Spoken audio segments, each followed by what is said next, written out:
message to us. So we're now going to turn to the first session of the conference. I'm really thrilled to have Donna Benton and Kate Hoepke join me for a conversation about villages as communities of care. So I'm going to ask you both to come up to the stage and find a seat, find your seat, and we'll have a conversation. Donna is a prominent leader in the field of caregiving, both in California and in the nation. And she's based at the USC Leonard School of Gerontology, where she teaches and also directs the USC Caregiver Resource Center. Donna was a member of the Master Plan for Aging Stakeholder Advisory Committee, and we didn't talk about this beforehand, but what other committees are you on now? Stakeholder Advisory.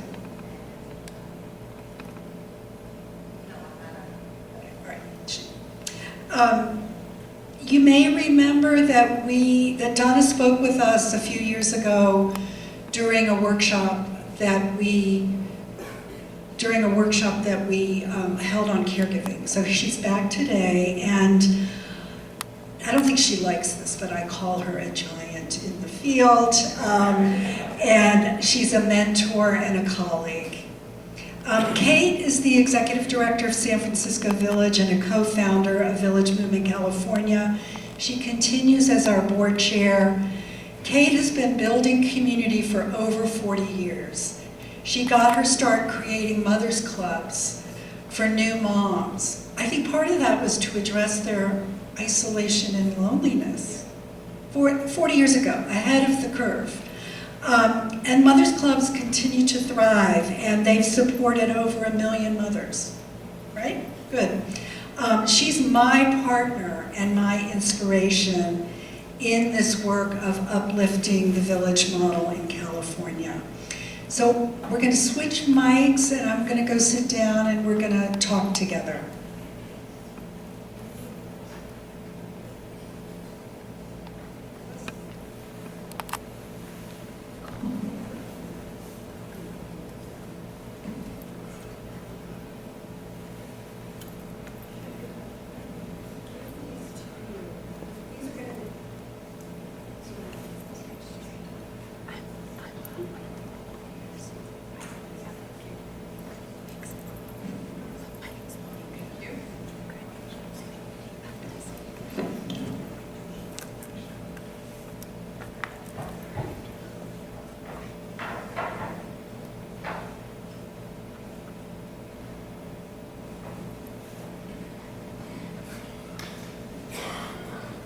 Great. So our first question, we want to get to know our speakers. Donna, when we were preparing for today's conversation, Kate asked you how you got into the field of aging, and you shared a great answer. I'm wondering if you could share that with our audience. So my introduction to aging was in high school, and I, you have to do like volunteer in high school, and so I ended up with the Gray Panthers and Maggie Kuhn. Some of you may remember her, and I was, we didn't know what we were doing, of course, in high school, so they'd send us into the nursing home and say, just go and talk to people in the nursing home, and then come back and tell us what you see. And so we'd come back and we'd tell, like generally car stories, and then, of course, it turned into all of the advocacy that took place later in the nursing home. But one of the things I remember from my experience with and listening to Maggie whenever she's come to meetings is that she said, if you want to make it better for you, you have to start now. And so and I selfishly decided that was how I was going to stay in gerontology. I went into psychology and geropsych and never left. So that's how and the Gray Panthers are still my inspiration. Thank you. Kate, what about you? How did you come into this field? So we've been in the field of aging for about 22 years, and as Charlotte said, I have a long history of community building, and I am an active student.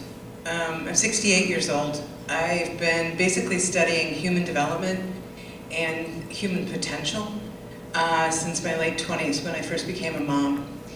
And just so curious about the lifespan. So through my community building studies, I met a woman who was opening up an assisted living in San Francisco.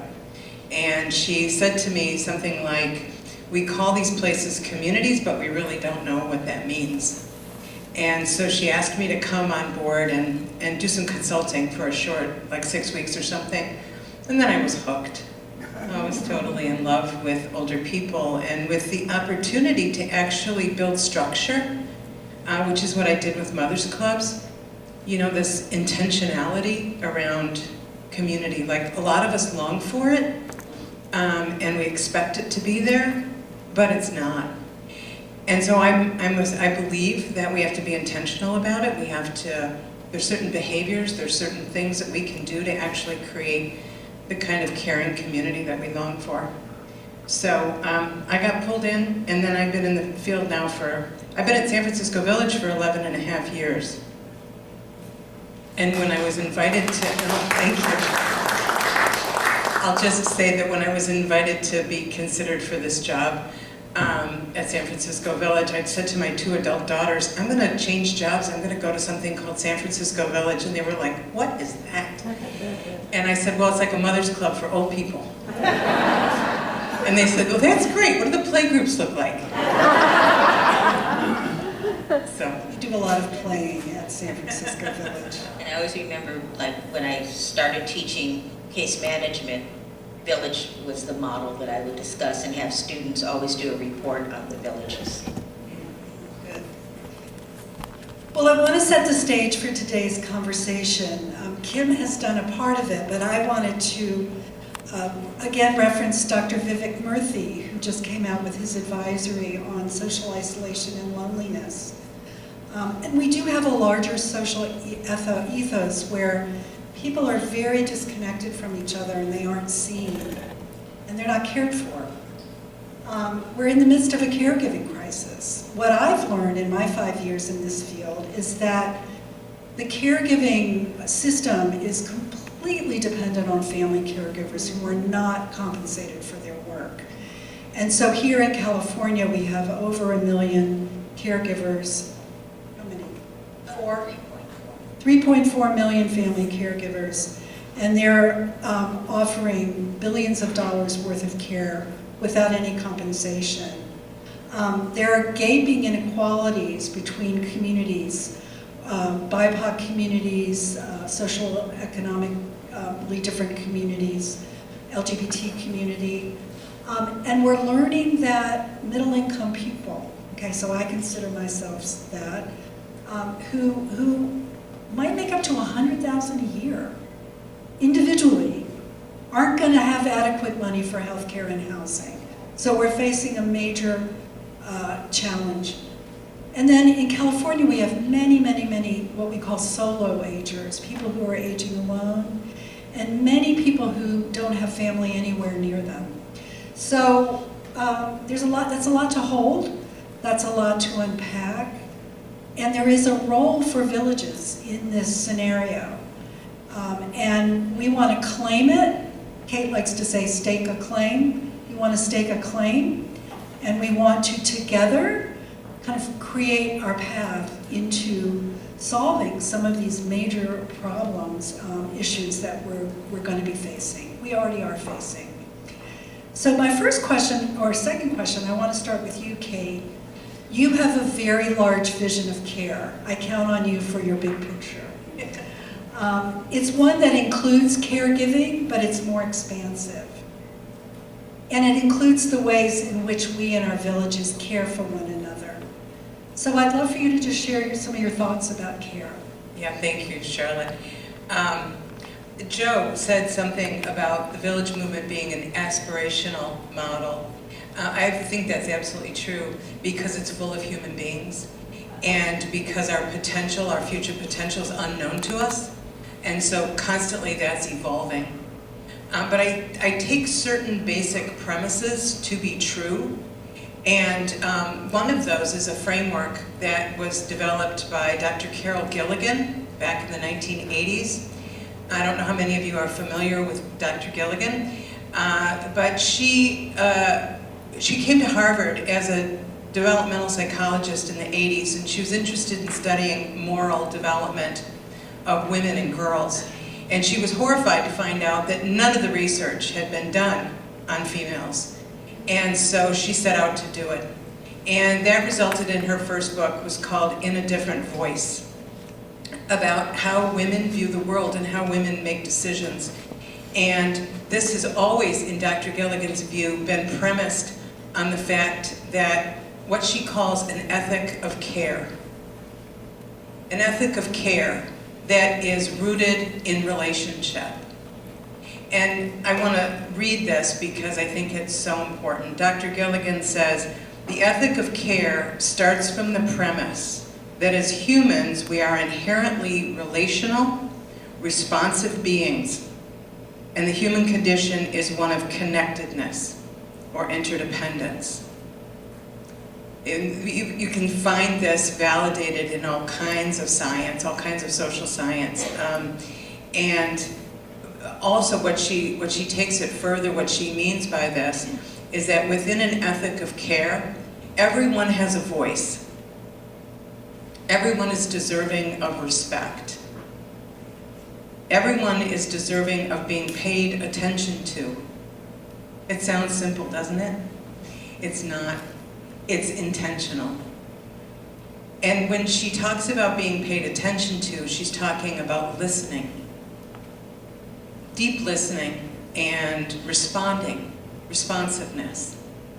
So when I think of the work that we do at San Francisco Village every day, some of our staff are here, Jill and Shanice, and we have 6 staff.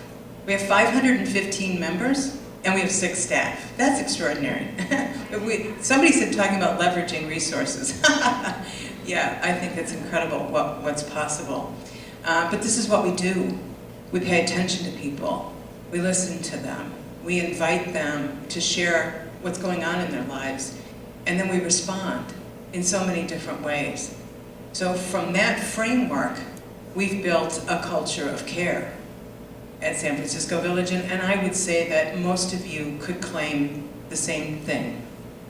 And so it's not really rocket science, it's social science, but I think it's rooted in this kind of relationship that Dr. Gilligan has articulated. Do you want me to stop there? Yeah, Donna. And then you can go ahead. Yeah. No, I was just, as you talk about that culture of care, that's kind of the basis of what I study a lot, which is family caregiving. And because when we use that term family caregiving, it's not limited to people who are blood relations. It's what everybody in the village is. They become caregivers. They become people who are caring for each other. It's what you do. People have been doing this a long time, but that culture, and particularly from a women's point of view, hasn't been as respected. It's been seen as less than work. It's expected of you, but it's not valued. And so the villages are allowing us to put value to what we're doing. It's uplifting the nature of what people like to do for, we always say we're going to help our friends and our families, and you want to say hi to your neighbor, but you don't want them to know too much of your business. So, but it's okay if they come over every once in a while and, help you do something. So that's that's what we're trying to get back to, and that sense of trust that has been lost in many communities. And I think what's also changed, certainly in all of our communities, is we have multicultural communities. So I really appreciated that first slide, because if we go with those principles, it humanizes that multicultural relationship. it makes us think, oh, well, yeah, this is just another person, and if I listen more, and if I can say and both. I love the and both. That's one of my new learnings. You know, I guess you're never too old to learn, but I always remember it. Kim McQuaid-Wade was very good at saying and both.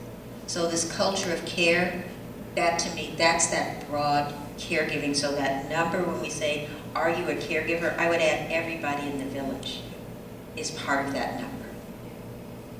And the ways that we care for each other, sometimes we don't think it constitutes care, right? Because we have this definition of caregiving as, well, someone's sick and I'm going to help them with X, Y, or Z. But every day, and I'm sure all of you involved in a village can articulate dozens of ways in which people are caring for each other that don't have to do with the traditional definition of caregiving. So can I give an example?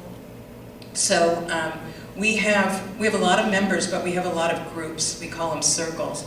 And people get to know each other in deeper ways. They learn to trust each other. Some of them are organized by neighborhood. Some of them are organized by the fact that they're a solo ager. We also have an LGBTQ group. And so within the LGBTQ group, there was a man and a woman, gay man and a lesbian, who got to know each other, got to trust each other, really liked each other. She is an immigrant. English is her second language. She lives alone. I think she has one child, but we don't know very much about her. So basically, Ida is alone. And so she had to have a series of dental surgeries that scared her. And she's also not very steady on her feet. And so she called us and asked for a volunteer to accompany her to these dental surgery appointments, which Jill and Shanice probably organized for her, got her a volunteer to do that. Well, about halfway through the series, the volunteer left, couldn't complete the assignment. So Bill from the LGBTQ group said, I'll take care of it. And so he completed that series with her. So now, of course, the two of them are incredible friends. But that act of care on his part and her willingness to open up and say, I need it, made an enormous difference in her life. And I know that you all have all kinds of examples like that. So it is extraordinary when that is the baseline, right? Then more serious stuff starts to happen, and we have those trusted relationships in place. And we can say, oh, I cannot do this myself. And there's somebody else who's willing to step up and say, let me help. And if you think on the other side of, if she hadn't completed all of those dental appointments, think of the downstream consequences. Yeah. When you aren't able to eat, then it impacts your nutrition. Yeah. And so she could have had much worse medical outcomes. Right. But because sometimes you just want somebody there, you know, when you come out of the dental office or any of those appointments. And it seems so simple. It doesn't feel like you're doing caregiving, but that is very much so. And we're looking at all the downstream consequences that you're avoiding. Yeah. So Donna, I'm wondering if you could share your thoughts about the cultures of care among BIPOC, Black, Indigenous, and people of color communities, whether African American, Latino, Asian, Asian American, and that villages should know about. So historically, and we have actually somebody in the audience right now who really understands this topic and wrote an excellent paper on it. Historically, you know, we've had to develop our own villages. We've been torn apart through different immigrant experiences, through experiences in history, from slavery forward. And so you've made your communities of care have come together, whether you're related or not. I have a very close, most people would say my close friend, I call her my sister. And we're both only children, and when I introduce her as my sister, then people go, but I thought you said you're an only child, and then I forget that she's always been my sister. And so in BIPOC communities, you adopt people because it's necessary. The other side of this, as far as caring, is this is sometimes our only jobs. It's what you could get. And therefore, when, from a financial standpoint, it has been difficult because it's kept, your wages low, nobody's, you don't get paid for doing many of the jobs that are part of caregiving when you're in BIPOC communities. So any opportunity we can have now to begin to recognize that need for care and how it's helping with health care, I think that's where we're moving now. I think there's also something else that we talked about on the phone call, which was that because of this culture of care, deep culture of care, and the caregiving that goes on, that sometimes family members will feel like I'm the only somebody, one. I'm the only I'm one. the only So one. talk about that a little bit. No one is going to care for my I can't bring other people into my home. You keep your family secret. It's not secrets. It's just that you care for your own family because no one else is going to give that quality. They're not going to give the love that you're giving to that person, because it's not just being able to, lift the person, get them to the bathroom, but who's going to notice that their hair is out of place or that their nails aren't done right? You want to give the dignity to people. And so that's why sometimes you don't want to bring people into your home, or maybe the people will judge what's in your home. It's like, well, they don't live the same way that I do. They don't keep their house the same way. And you don't want to open yourself up to that level of judgment and criticism. And, the neighbor's going to talk, oh, well, you should see how much dust is in their house. Or, they have too many knickknacks over here. And, or did you see that weird picture in the room? I didn't know they were collecting that. All of those levels of judgment, that makes it, again, that's that trust. And so if we're able to teach each other that we can, they're not going to live like you, they may be able to come in, but we can give that quality, that's going to, you have to learn that cross-culturally. And now, of course, as the society, as we keep changing, it's always going to be a cross-cultural experience, because in general, the person who's coming to help the person in your home may not be culturally matched. And so we have to teach each other, because... I'm really taking that in when I think about how our model is so based on volunteers. And one of our strengths is that we go into each other's homes, eyes on. But what does that mean? And what are all of the potential pitfalls? And how do we talk to our volunteers about an open mind, the guidelines for cross-cultural communications? So something I want to underscore, and again, it's what I've been learning. I'm a student. That's why I love my job. Is the reality of the aging continuum.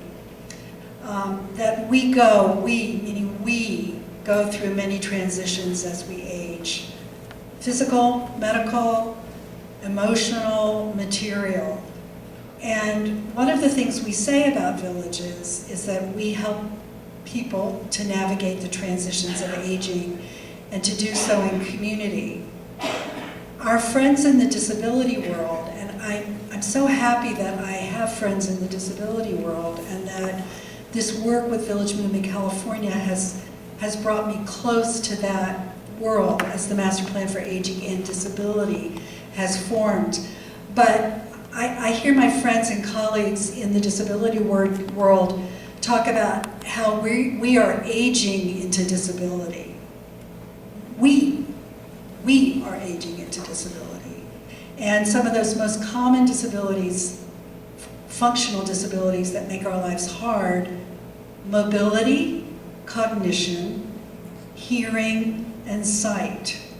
So those aren't things that other people are going to deal with. They're the things that we are dealing with. So I wanted to ask you, Kate, first, how do villages prepare for and respond to this continuum? Yeah, thank you, Charlotte. It's a great question. I think it brings up, our friend Bab Freiberg is here. I saw her, and we've had conversations about our inherent ageism and ableism. and most of us are unaware that it's an inside job. You know, one of the definitions of ageism is an internalized bias against my own future self. And it starts at a very young age, and culturally that's supported, to worship youth and all that jazz. And the same thing can be said about being ableism. We fear it, and we push it away. And so I think we do ourselves a terrible disservice in that regard, and villages have an opportunity to bring awareness to it. So I will say that we don't shy away from it at San Francisco Village. I know that's true in lots of other villages as well. That we see one of our primary purposes is to educate and inform and bring people together to explore their own fears and explore their own potential future. So, you know, you guys all do this too, right? You have workshops on advanced planning, and we do workshops on, you know, adjusting to a new diagnosis. We have, you know, we've been doing a whole series of workshops on death and dying. Bringing people together to have really candid conversations, because I think that a fear is what stops us. It freezes us, right? We go right to that flight, fight, or freeze part of ourselves that says, nope, don't want to deal with this. I'm just going to stuff it and let's, you know, fingers crossed. How many times have you heard somebody say, well, this is how I hope to die? You know, I'm going to go to sleep one night and I'm not going to wake up. You know, the chances of that happening are pretty slim. And the chances of us aging into disability are great.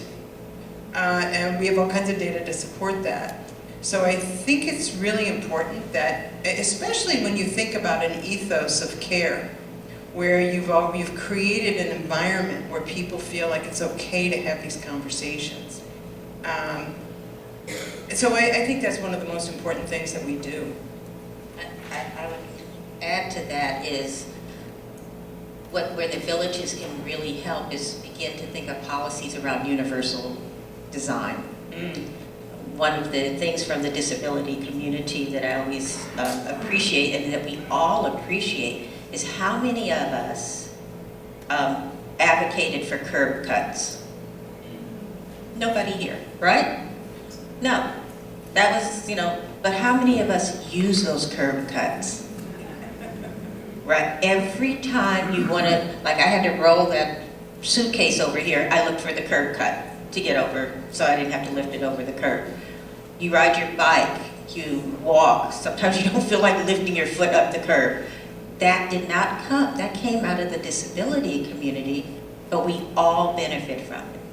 And so as villages, we can begin to push for that universal design that goes across generations and look for, and there's lots on universal design. You know, this is one of the USC centers we have at aging. And within USC, we have, there's an entire handbook. So I would say, you know, this is where we can make huge impacts in our neighborhoods and begin to educate and push for buildings and retrofitting and things, because I don't mind having grab bars now. And I probably wouldn't have minded having grab bars when I was little. It probably would have been fun. But we just, you know, it's like, oh, that looks like you're an old person when you put grab bars in it, or if you have a high toilet seat, all of those things. No, just look at those universal designs and think how much easier it'd be if the plugs were a little higher. And we all need to use those all the time now because of our phones. The other thing I want to say, kind of broadening the understanding of care, super important what you're bringing up, Donna, and then how we all benefit from the advocacy of the disability community, absolutely. I want us to be thinking too about how villages, the members of villages, older people, how we give them opportunities to care for others. I think sometimes as villages we get kind of really self-focused. We're really kind of turned inward. We're concerned about our own, you know, well-being and our own aging, etc. However, how do we turn our gaze at the larger social context in which we're living right now, which includes young people? And how are we expressing our care for future generations? How are we expressing our care for the planet? How are we expressing the ways in which, because I think I've noticed this at San Francisco Village. We have groups that, we have a climate action group. We have a Saving Democracy group. We have, people that they want to get together with young people because they want to understand what's on the hearts and minds of young people right now. Because, Eric Erickson told us this a long time ago, that as we get older, when we get in the last stages of our life, it's about integrity. And it's about what have I left? What have I left behind? And how have I left the planet in or my world or my family or whatever that context is? How have I left it? What kind of shape am I leaving it in? I think that's a really important part of healthy aging or coming to the end of our lives and knowing that we have that kind of integrity. So I challenge our villages to be thinking broader about care and about the care of others and the care of our communities. Yeah. I mean, if we just think of what we call normal aging, all 5 senses tend to decline. Mm-hmm. And so if you think about, there's a natural decline. We're all going to get cataracts. You all get thinning hair. They're just normal body changes. And as we have these normal body changes, what would you like to see for yourself? It can help you with these normal changes. Great. Well, I want to thank both of you, and now we have an opportunity for you to ask questions. We have 2 mics, wireless mics. I think Malika is going to run one of them, and they're at the front. She's coming down. And Carolyn, who else is running it? DeGrudy. Okay, great. So just raise your hand or stand up and we'll bring you the mic. Please make your comments or ask your questions.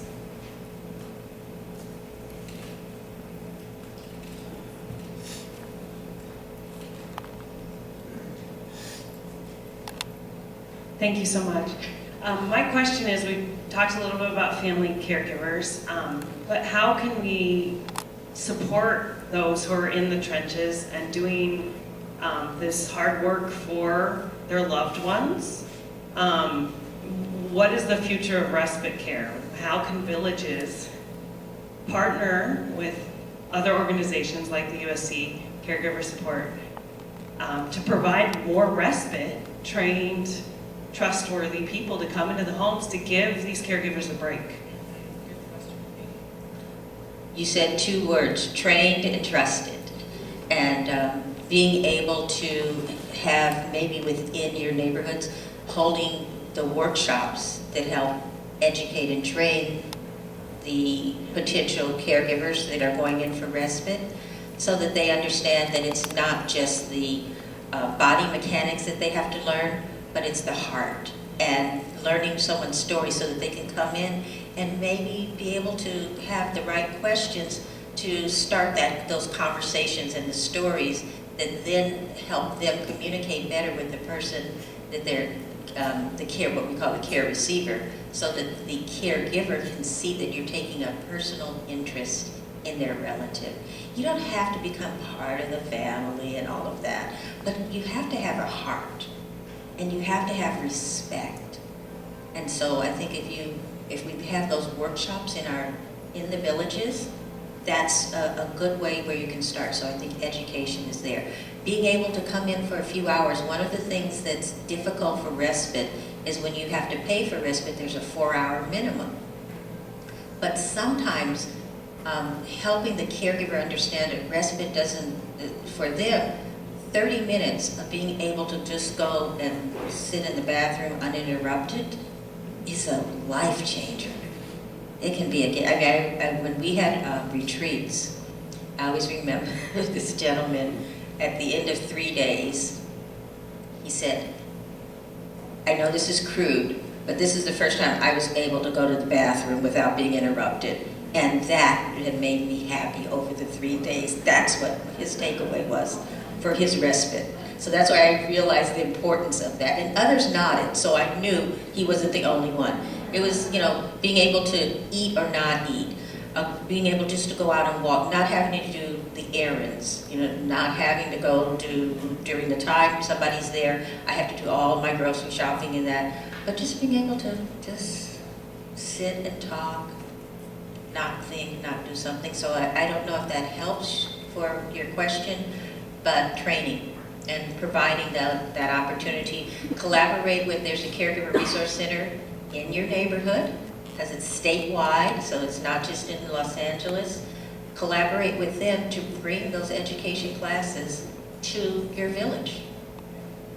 So Donna, I just want to underscore, you just talked about the Caregiver Resource Centers, and if you could give like a 3-sentence description, and we're going to put that on the list of organizations that we're going to invite back to our statewide virtual workshops, so that you know the caregiver resources and centers and how to reach them. But if you could just 3 sentences. So the California Caregiver Resource Centers statewide serve, so tip to tip, every community.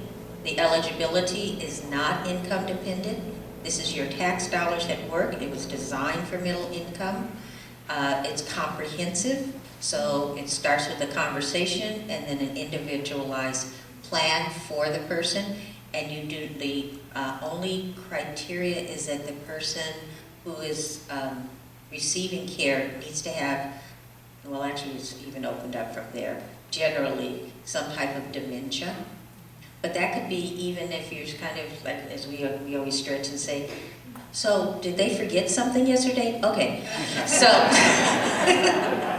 I'm just telling you, yeah, so, and of course you don't have to be a relative. And this is your tax dollars at work, which means no fees. We welcome donations, but, and so I think that's our 3 points. And please, there's a statewide website, go for it. Other questions? I wanted to follow up from Turn the microphone on.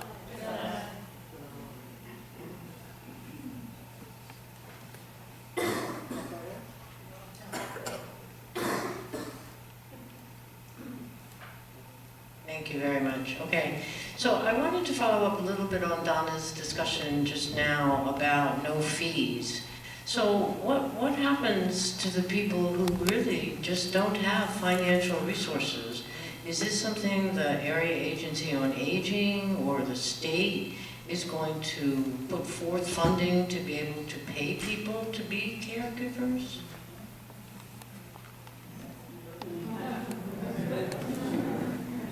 Is that a no? Not at this point. I mean, we certainly have respite in our budget, not enough. So you're limited, but I don't see any payment. But of course, I'm not with the AAAs, and I don't want to speak for them. Somebody over here can. I don't know if I have to stand up, but I feel comfortable staying down. This is kind of along the same lines, but what is the future of caregiving? Are there any innovative ideas on the horizon, such as you mentioned earlier, there's like 3.4 million family caregivers. Is there any hope of reimbursing them and paying for them? Because I know females normally fall in the middle income bracket because they sacrifice working to take care of mom and dad. So I'm very interested in this topic. I'm a commissioner on aging in San Mateo and also chair a middle income senior group, our committee, and we're tackling this right now. Thank you. There are reports that are starting to come out that are from, I think a study is coming out around the middle income and what are some possible long-term care insurance, coverage, tax, can you get some tax, we had tax credits for a while for finances, but I think it is still being looked at. Is there something where they can take the Medicaid eligibility and raise the percent a little higher for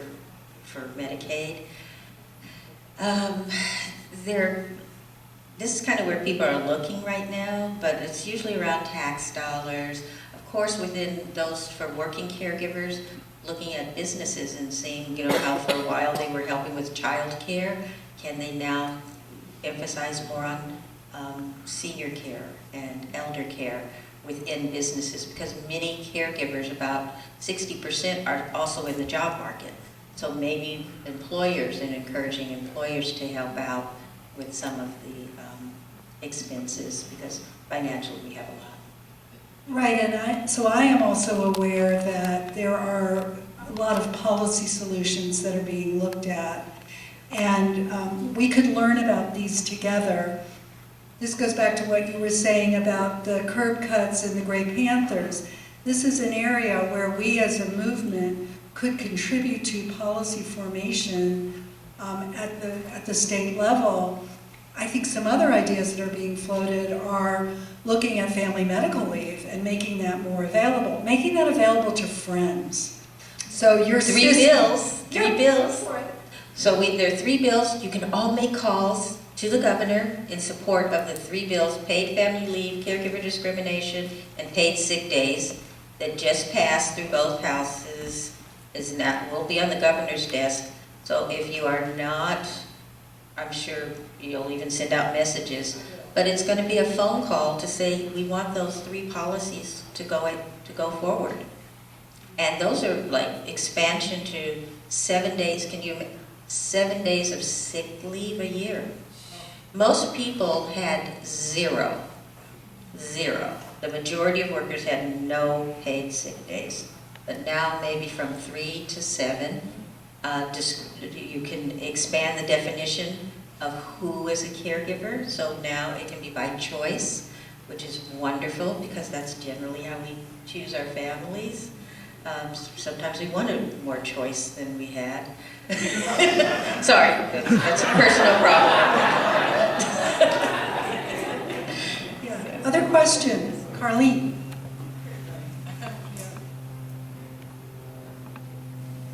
Hello, I think this is a Donna question. Which you probably have the answer for, Carly. No, well, I've got you here. So, thinking about villages and as communities of care, and thinking about serving BIPOC communities, what do you think it would take to kind of translate so that 5 years from now, this room looks even more diverse, right? So you talked a little bit about kind of the trust issues and whatnot, but like just kind of given your work with the Caregiver Resource Center, what do you think it might take in Los Angeles to have a village in Windsor, View Park, in the area right now that's still predominantly African American? Any thoughts on how we should be thinking about that? I don't know if that really is my question, because it's the villages that are developing their outreach. So I would want to turn it back to you guys to say, what are you doing to develop that? Well, You punted that, Donna, but I did. you did. I You did. Because Well, we're taking this really serious, Carlene, and Carlene Davis is the co-founder and director of Sisters Aging with Grace and Elegance, and is a member of our board and a trusted partner. So just introducing Carlene. We have spent a lot of this year looking at ourselves. So when we look at the existing villages, looking at ourselves and what competencies, what kind of awareness, what kind of work do we need to do to understand that that this is a question and that we need to struggle with it. And we had a Diversity, Equity, Inclusion Training Institute. I'll talk about it later. And then we have some villages that are working very, very hard to reach out to communities in their region that aren't yet involved in the villages. And we want to raise that up. As the director of the Village Movement, I think that we're going to achieve a more diverse movement by seeding and supporting leaders in BIPOC and LGBT communities to create their own villages and then to create a statewide movement that's really open to all sorts of ways of aging, all cultures of aging, cultures of care. And so I want to find, encourage, and support leaders, organizations, the people in communities, BIPOC and LGBT, just to use, acronyms, to get involved with us. And I'm interested in finding out how can we support that. One of the things that I've been thinking about and why we work so hard with the Master Plan for Aging is I think Village Movement California needs to bring resources to communities that want to start villages, because it takes money. Yeah. So we have a responsibility to find the money to be able to support a Latina group out of a Catholic church, or a group of African American homeowners in Leimert Park, that kind of thing. That's one of the ways in which I would answer that question. Okay. And I really punted because I don't think it should be on us to always have the answers. Well, there's alignment between kind of communities of care and the culture that already exists in our communities. And so there's something, the translation, and I don't know what that bridge to that translation is, so that some of these communities can see that, yes, this can be something for us too. So I'm just really thinking about that translation. And can I just say too, Carlene, that the richness of what you just described, that there's already this ethos of care within your community, within your SAGE community, for example. Teach us. I think that's part of the equation here that Charlotte's describing, is that we're taking some hard looks at ourselves as white people, as privileged people. So to open that door and say, what can we learn from that ethos of care? I want to know, which is, we're working together on a project, so, yeah. I think we have time for one more. Yeah. Hi, my name is David. I'm from High Village, LA, and my question is directed to Kate. I wanted to ask you, please, about the San Francisco Village culture of caring. Specifically, does that include villagers helping villagers, outside volunteers helping villagers, and is there a mission for your villagers to help outsiders who are not members of the village? And whatever the program is, how do you administer it? Thanks. Yeah, thank you so much for your question. So like all villages, I think there's just certain basic principles that we operate on, and they're pro-social values. Values of reciprocity and mutuality and interdependence and volunteerism. So I think last year we had something like 6,000 hours of volunteer service. Half of those were provided by members to other members, and half of those were provided by a core of younger volunteers, people in various generations younger than us. So the way that we include those young people in our village, I think, is critical to why we feel strong and why we feel enabled. I'm looking at Jill and Shanice right now, because they're younger, of different generations, but also it's part of our vision that it's not just about us, old people. It's about the larger community. And how are we an asset in that community, and how is that those younger people an asset to us? So how do we build those bridges? And I think the other thing that you've kind of given me an open door for here, David, is our mission statement. So we did after George Floyd was murdered, we did a very deep dive into diversity, equity, and inclusion and belonging with board and staff. It took us about a year. And coming out of that, we did a new strategic plan, which completely reflected that work. And it changed our direction. It made more explicit our commitment to equity. It made more explicit our commitment to social justice, which basically means that we are a microcosm in a much larger social context. So how are we being responsive as the elders in the community? You know, younger people look to us to be elders. And just because we're older doesn't mean we're an elder. So we have to sort of take up that responsibility of what does it mean to be an elder in the community. And so we went through this new strategic plan, and we came out with a new mission statement, which is, at San Francisco Village, we operationalize love for elders in an ageist society by mobilizing the power of intergenerational relationships and mutual support. So now we're out of the closet. We've said the L word. We're here to love one another. And how are we operationalizing that? And we can give you thousands of examples of how we're doing that across generations, across different groups of people. Yeah, and I think most of our villages could as well. So we are at the end of this session. We got to stick with our timeline. I encourage you to talk with Donna and Kate all day. I'm sure they would love to get into it with you. And so now we're going to have a break. We'll come back.